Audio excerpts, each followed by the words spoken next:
Hey hello everyone, কেমন আছেন? I hope সবাই অনেক ভালো আছেন। সো আমাদের জাভাস্ক্রিপ্ট ফর বিগিনার্স কোর্সের আজকে সেকেন্ড ভিডিও, অ্যান্ড এই ভিডিওতে আমরা দেখব যে আমাদের এই পুরো কোর্সটিতে আমরা কোন কোন টুলগুলো ইউজ করব অ্যান্ড কীভাবে আমাদের এনভায়রনমেন্টটা সেট আপ দিব। সো চলুন শুরু করা যাক। সো প্রথমে আমরা গুগল ক্রোম এর সাথে পরিচিত আমরা অলরেডি, আই হোপ, অ্যান্ড এই টুলটা হচ্ছে আমরা ইউজ করব বিকজ এটা হচ্ছে আমাদের ডিবাগিংয়ে অনেক হেল্প করে থাকে। গুগল ক্রোমের ডেভেলপার যে টুলটা রয়েছে সেটা আমাদের কোডগুলো ডিবাগ করতে বা আমাদের কনসোল ইউজ করতে আমাদের অনেক হেল্প করে। দ্যাটস আমরা গুগল ক্রোম আমাদের এই পুরো কোর্সটিতে আমরা ইউজ করব।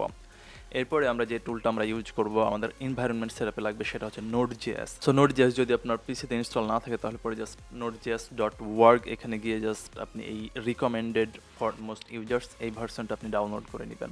দেন জাস্ট রান করে যেভাবে আপনি ইউজুয়ালি একটা অ্যাপস আপনার পিসিতে ইনস্টল করে সেভাবে জাস্ট এটা ইনস্টল করলে হয়ে গেল।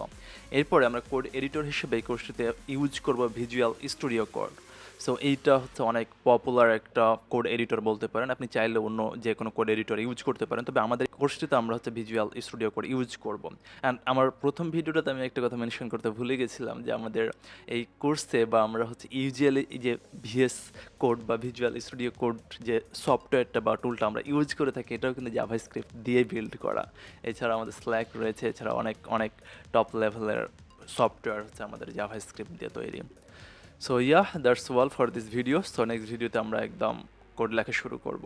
So thanks for watching this video, and যদি আপনার ভালো লেগে থাকে ভিডিওটা তাহলে অবশ্যই আমাদের ইউটিউব চ্যানেলটিতে সাবস্ক্রাইব করবেন অ্যান্ড আপনার ফ্রেন্ডদের সাথে শেয়ার করবেন।